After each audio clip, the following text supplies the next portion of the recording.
Okay, y'all. So I'm gonna get my hair done, but y'all know how it is. When you get your hair done, you gotta talk to your girl. You know, we all do it. Whether you in a beauty shop or you in a barber shop, you're gonna have a conversation. So what I want to talk about today is the dangers and expectations or whatnot. So I don't know, like, so say hey, Angel. Hey, how are you? So check this out. So okay, when it comes to expectations, I know people say all the time, be careful of where you put a person at. You know what I mean? Like don't give any expectations. But when you say that if you don't give expectations, that'll be like not having any standards. How would you think about that, Angel? Like, I think it's okay to have standards, and standards are basically this is what I expect. But going in it with expectations, I feel like when you have a lot of expectations, you can get disappointed. But if they don't meet your standards, you already know. My thing with younger women, because I'm getting up there in age, is don't lower your standards. And it's okay to have expectations, but just know a lot of your expectations may or may not be met. But don't lower your standards. okay, so I mean, think about it though. I mean, you got a lot of women out here. They independent.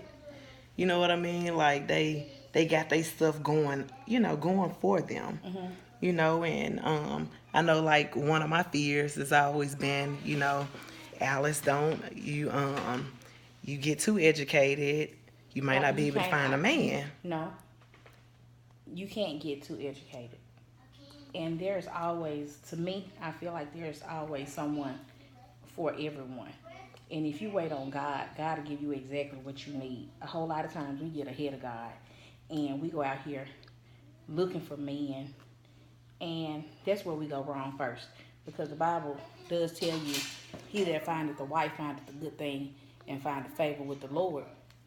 So have a list of what it is that you want, your standards.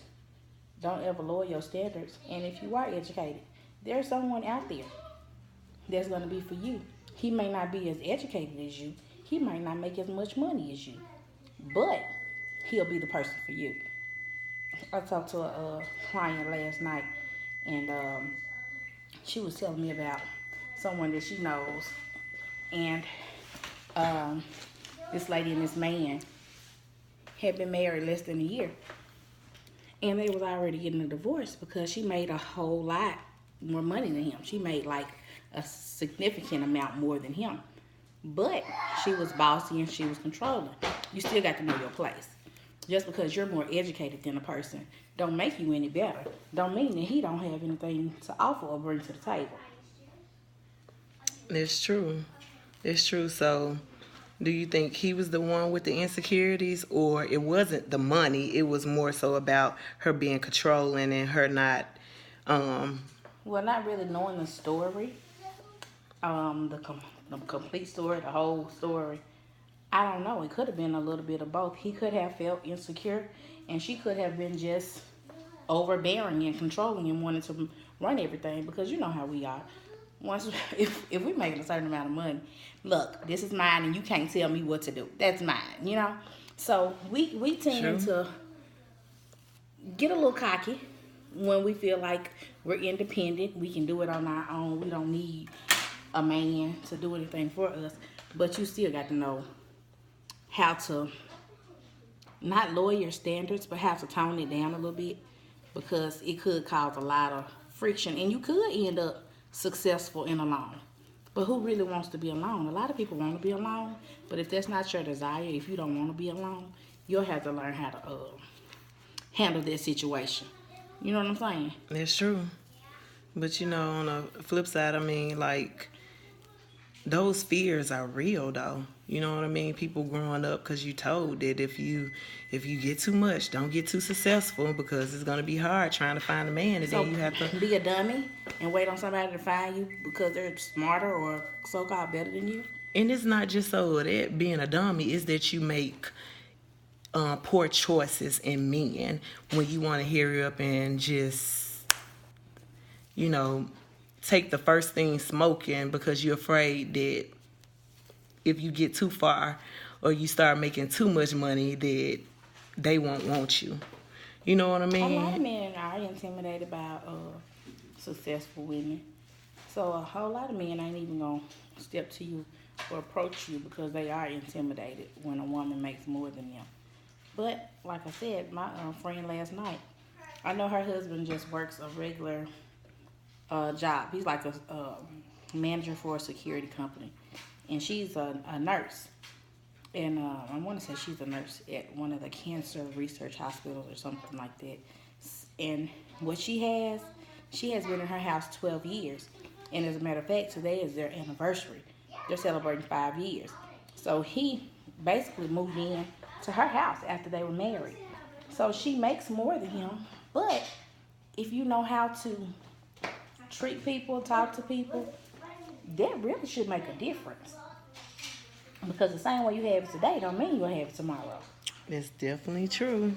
She may make a lot of money. He may be a master in knowing how to manage the money. So I think it's still a level of respect that you should have for the person even when they're not making the same thing that you're making. So, like, I don't know, even piggybacking off that, like, just thinking about the women that don't work. You know, like, I know a lot of people be like, man, I wish I had a man that, you know, allow me to sit at home and I don't have to do anything, you know what I mean? I could just, you know, just be a housewife, you know, but, like, even though if I had that, I probably wouldn't want it because I think that he'll try to control me. You know, and I have allowances, and I feel like having your own money and doing your own thing, it gives you a voice. You know, not to be disrespectful. You know what I mean? Because I think that, you know, back in the day, then, yeah, I could see you kind of being at home, but now I think it takes two.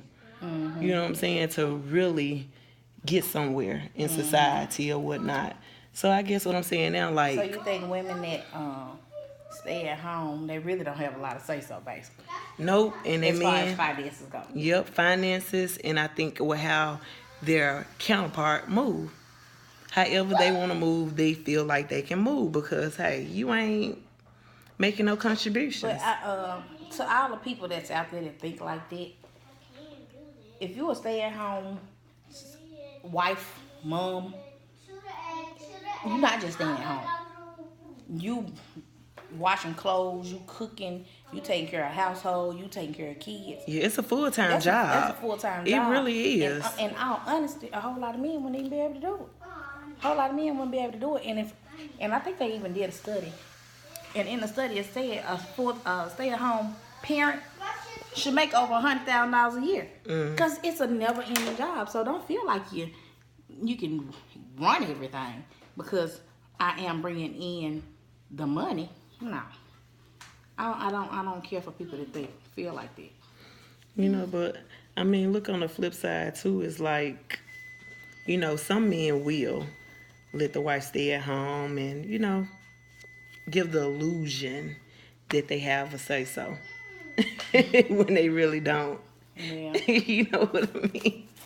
I was a stay-at-home. I wasn't just no stay-at-home mom. I called myself stay-at-home working housewife.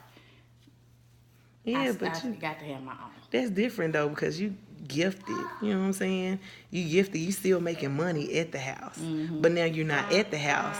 So it's like you still do. You got a career. You still have to take care of home, and yet you still come home on the side and you get your money.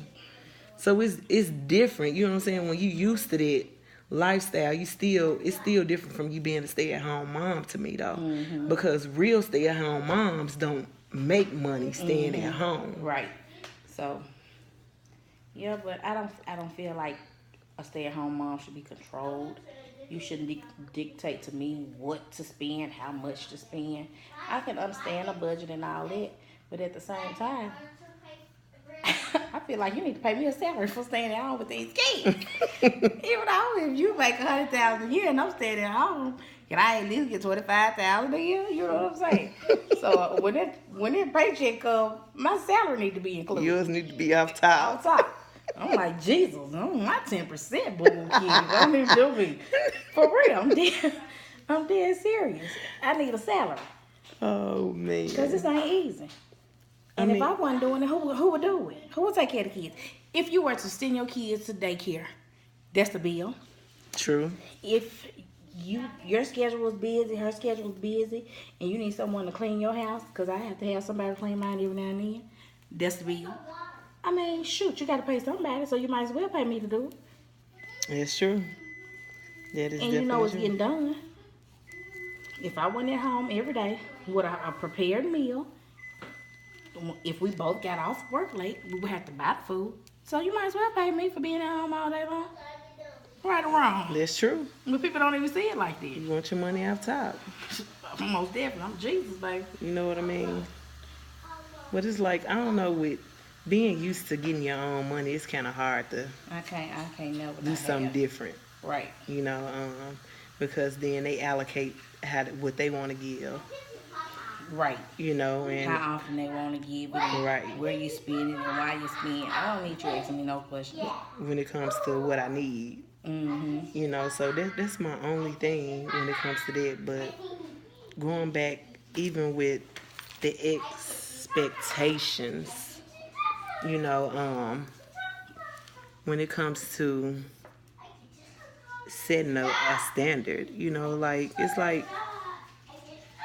it's kind of hard not to want a certain thing. You know what I mean? Why? I mean, to me, some people call it wishful thinking. To me, I feel like it's just, I don't know. Think when women set standards, sometimes they feel like their standards are too high, and they start to lower their standards because they get impatient. And when you get impatient and you lower your standards, you end up with some stuff that you might not necessarily be able to deal with. So why not set the bar high and leave the bar high and just patiently wait on that person that's for you? Because you lower your standards and then you end up with just somebody, and then somebody is not what you really, really want. It's not what you really, really desire. That's my whole thing with people. Have standards, have expectations, and don't come down off of it.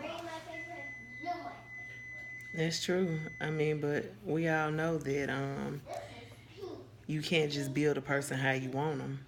No. And you might have the standards, and they might have, you know, they might be a 7 out of 10. You know what I mean? So is that bad or is that good? It's not bad, because look, out of the 10 things, you got 7. You still winning. You got more, you know, more that you want than you don't. So that's where compromising come in. Are you willing to deal with the things that you don't have? So as far as your standards, what's most important to you? If him not having 10 kids most important to you, don't say, okay,